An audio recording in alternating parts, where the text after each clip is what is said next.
Bonjour à toutes et bonjour à tous, j'espère que vous allez bien. Alors on est le lundi 16 juin, il est 8 h. Alors comme d'habitude, petit café de bienvenue.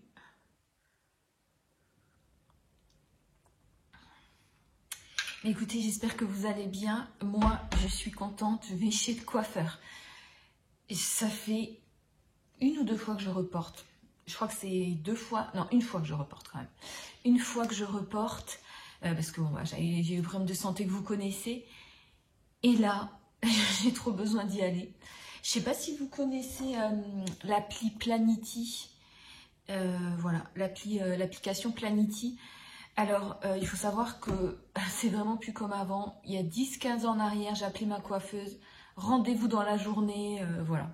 C'était vraiment trop bien. J'y allais sur un coup de tête, oui, j'y allais sur un coup de tête, mais là, il y a 10 jours, 15 jours de délai. Et des fois, j'ai envie d'aller chez quelqu'un d'autre parce que je me dis, oh là, j'ai envie d'une coupe aujourd'hui. J'ai envie de me faire couper les cheveux aujourd'hui, d'un brushing aujourd'hui. Mais à chaque fois que je fais ça, je tombe sur une coiffeuse qui connaît pas vraiment mon type de cheveux parce que j'ai les cheveux quand même au naturel qui sont frisés. J'ai les cheveux frisés, il faut une certaine coupe, voilà, il faut pas les effiler. C'est tout un programme. Et la coiffeuse que j'ai a aussi des cheveux frisés, longs. Et elle a mon âge à peu près, elle me connaît.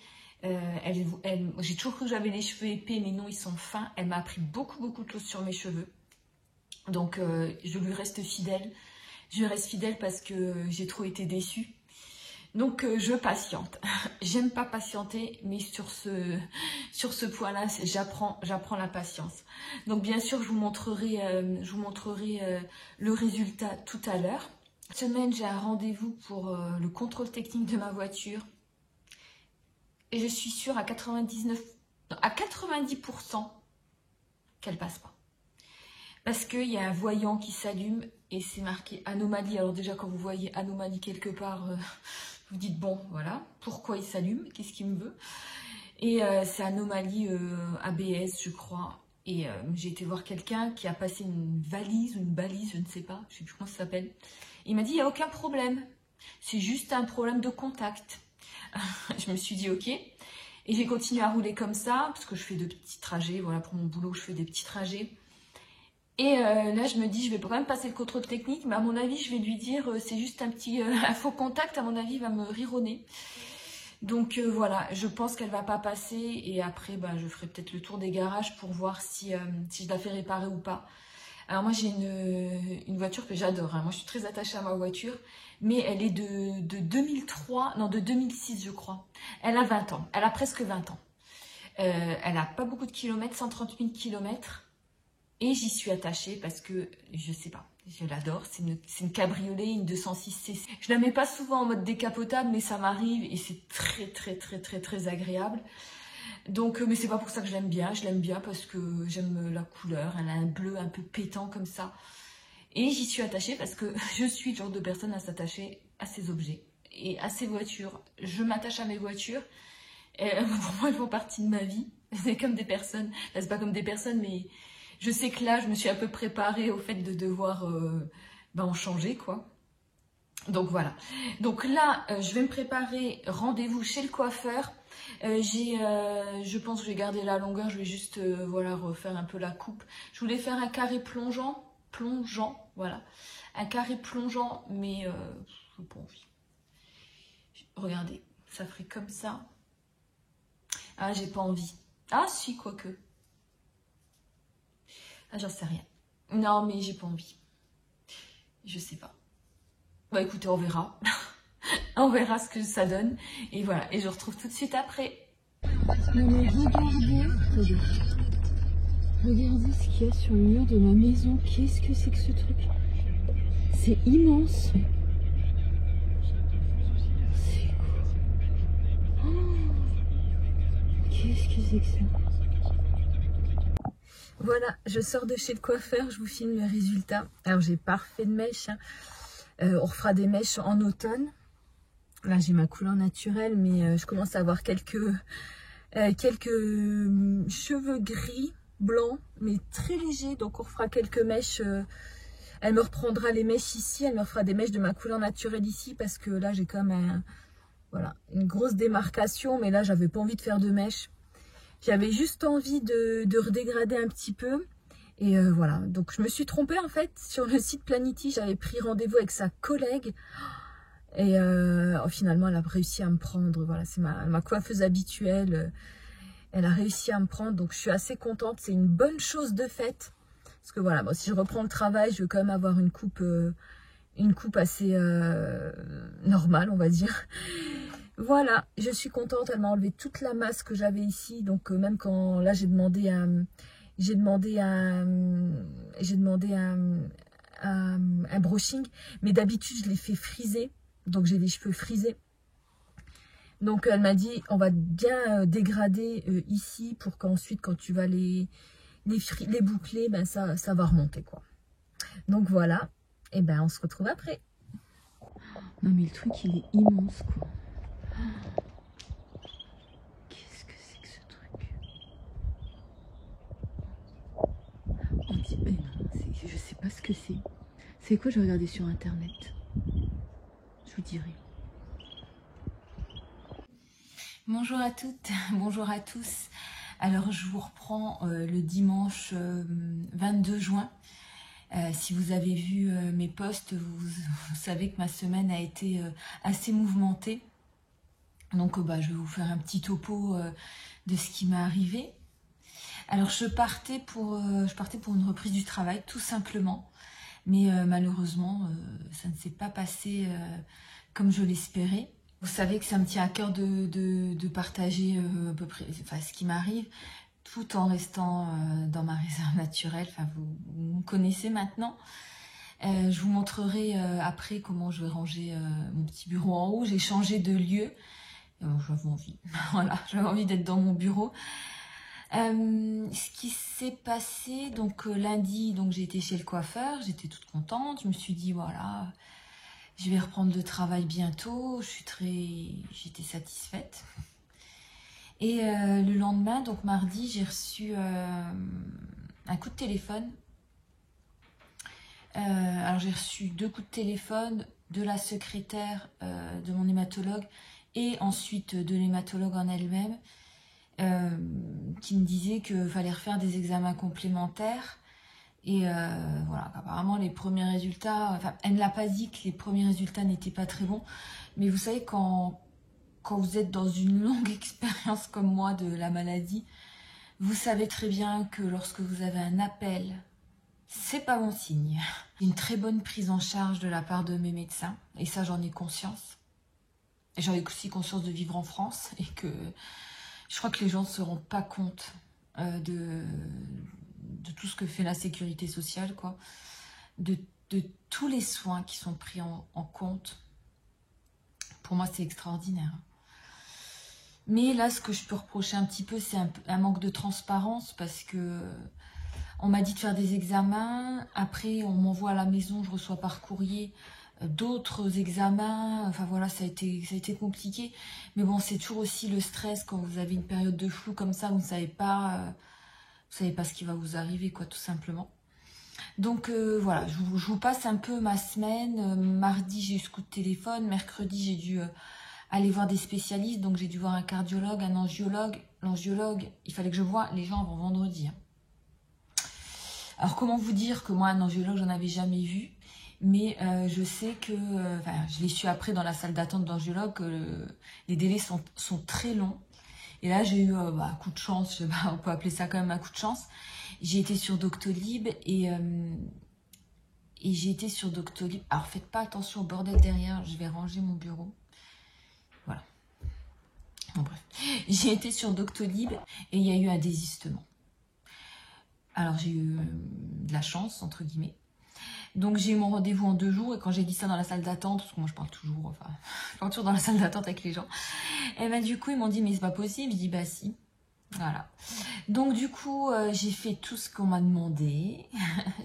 Au début je voulais rien faire parce que j'étais tellement sous le choc et je vais juste vous faire part d'une petite réflexion que je me suis faite. je comprends, et je vous jure, je comprends les gens qui ne se soignent pas, ou qui ne se soignent plus, parce que j'ai eu la tentation de tout laisser tomber.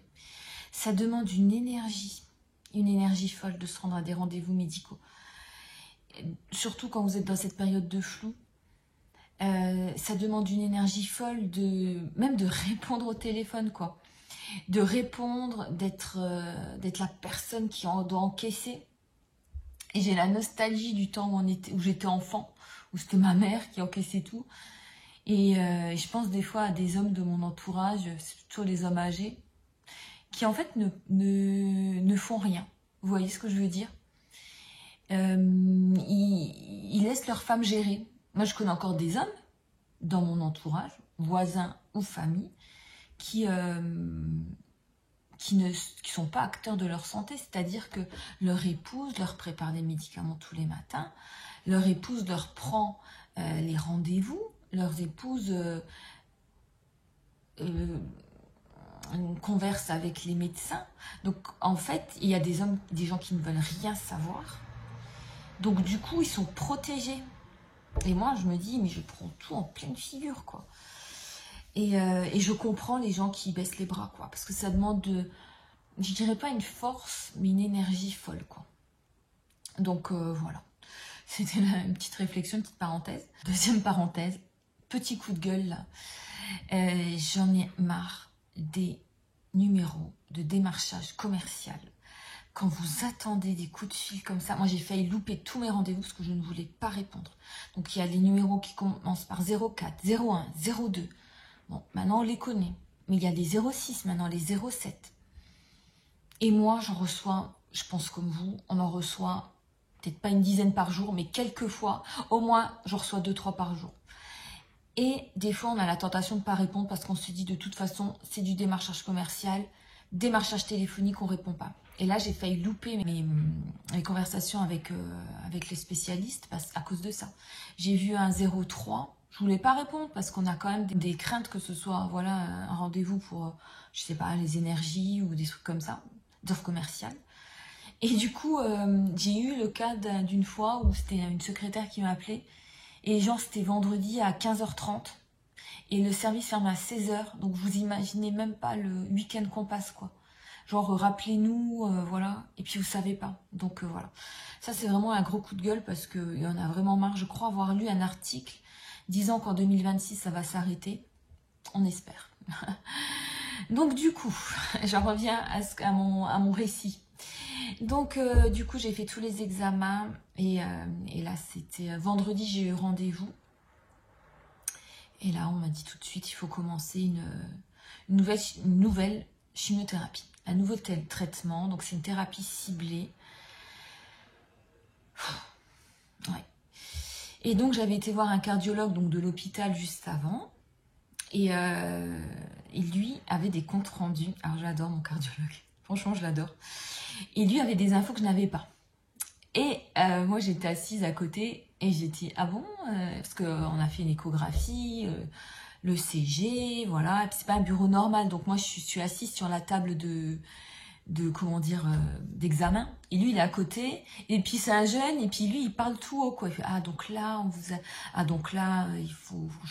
on va vous mettre en place un nouveau traitement. Oh, moi, j'étais, ah bon. Ah ben là, c'est ce qui est marqué. Donc il y a deux choix, entre guillemets. Et puis, il regarde sur le Vidal. Voilà, c'est l'encyclopédie, je crois, des médicaments. Et il y a un médicament qui crée beaucoup de thrombose. Et il me dit, oh. Voilà, il me dit, ah, pas mal d'effets secondaires. Et d'autres, un petit peu moins. Et j'ai dit, est-ce que vous croyez que je peux choisir? Et déjà, je dis, est-ce que vous croyez que je dois les prendre? Que je dois écouter mes docteurs? Parce que moi, je crois toujours que, voilà. Et je vous en avais parlé dans ma vidéo de gestion du stress. Non, on n'a pas. J'ai dit que je me laissais faire entre guillemets. Mais là, je vais quand même demander si je pouvais choisir. Il me fait oh, discutez-en. Donc, je monte ensuite chez mon hémato et effectivement, donc elle m'a annoncé que je devais reprendre le traitement parce que ma maladie est revenue. Voilà. Je pense que c'est une rechute, voilà, de la maladie et malheureusement, il y avait un espoir que je reprenne rien du tout, que je prenne rien. Mais bon, voilà. Bref, on va passer sur ça. Donc du coup, j'ai demandé quand même, bon, je tout dit, hein, j'ai dit écoutez, moi j'ai eu mon cardiologue qui m'a dit, voilà, elle m'a dit il n'y a pas de préconisation, parce que j'étais passée en RCP, donc c'est les grands rendez-vous avec, enfin les rendez-vous avec les professeurs de la région, les spécialistes de la maladie, et ils avaient dit soit le médicament là, soit le médicament là, quoi. Donc je me suis dit, bon bah je préférerais l'autre. Il m'a dit, mais... Elle m'a dit, mais il y a quand même des effets secondaires. Hein. Il y a des effets secondaires aussi. Hein. Je dis, bah oui, je m'en doute bien. Je me doute bien qu'il y a des effets secondaires. Ce ne sont pas des traitements anodins. Donc là, voilà, j'ai commencé tout de suite. Voilà, j'ai commencé tout de suite. Et puis, je veux dire, il faut le faire, quoi. Donc on le fait. Et mon état d'esprit... Eh ben, bizarrement, je suis dans un esprit combatif. Je me dis, il faut se battre. Il faut se battre, parce qu'il n'y a pas le choix. C'est dur de commencer un nouveau traitement, parce qu'il y a, on sent comme, là, c'est la peur du vide, quoi. Mais non, il faut le faire. Je me sens chanceuse d'avoir un traitement. Je me sens combative. Je me sens pleine d'espoir aussi. Et je me dis, allez, vas-y, il faut y aller. Il faut y aller, il faut le faire. Et voilà. Voilà mon état d'esprit du moment. Donc, au niveau du travail, donc là, c'est clair et net. Je ne reprends pas à temps plein, je reprends à mi-temps. Ça, c'est clair et net, clair et net, clair et net. Je ne pourrai pas de toute façon parce que j'ai des contraintes. J'ai des contraintes dans la prise du médicament. Le seul truc au niveau de ma personne, c'est en ce moment, je me maquille plus. Ça n'a rien à voir. Hein. Vous allez me dire, mais ça, quel est le rapport? Je sais pas. En ce moment, j'ai pas envie de me maquiller, juste un peu de rouge à lèvres et c'est tout. J'arrive plus, je suis bloquée. Alors que moi, j'adore ça. J'adore le maquillage, mais non. Je suis complètement bloquée. Concernant ma chaîne, je vais continuer. Hein, de toute façon, je vais continuer. Là, j'ai envie de faire une commande Yves Rocher, de me commander la gamme Moneuil. Voilà, j'ai envie de la commander. J'ai envie de me faire ce petit plaisir. Donc, voilà pour ma situation. Voilà. Je remercie bien sûr toutes les personnes qui m'ont écrit un gentil petit message. Voilà, c'est très très gentil. Et voilà tout ce que je peux dire, sur ça, tout ce que je peux dire sur mon état de santé du moment. Donc, ce que je vais faire aujourd'hui, je vais ranger mon bureau, réorganiser mon bureau avec mes, je sais pas si vous voyez déjà. Là, j'ai l'armoire, je tourne un peu, l'armoire que je vous avais montré, donc on l'a montée. Et je la trouve super, je la trouve jolie. Je vais mettre des petits trucs dans mon coffre là. Voilà, je vais reprendre ma petite vie et c'est parti.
Voilà, je clôture juste ce vlog. Voilà, je vous reprends juste un petit peu ce soir. Donc voilà, je me suis quand même forcée à sortir un petit peu. Je me suis maquillée, ça faisait des jours que je me maquillais plus. Voilà, juste pour sortir un petit peu. Comme j'ai un peu de douleur partout, j'arrive plus à rester chez moi. Et je trouve que ça va mieux quand je marche.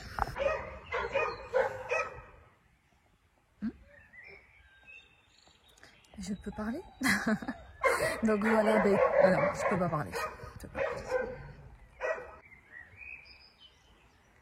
Donc voilà, j'ai rien de spécial à vous dire, juste un petit coucou. Il y a un beau coucher de soleil et des fois on sort de chez soi juste 5 minutes et ça va un peu mieux.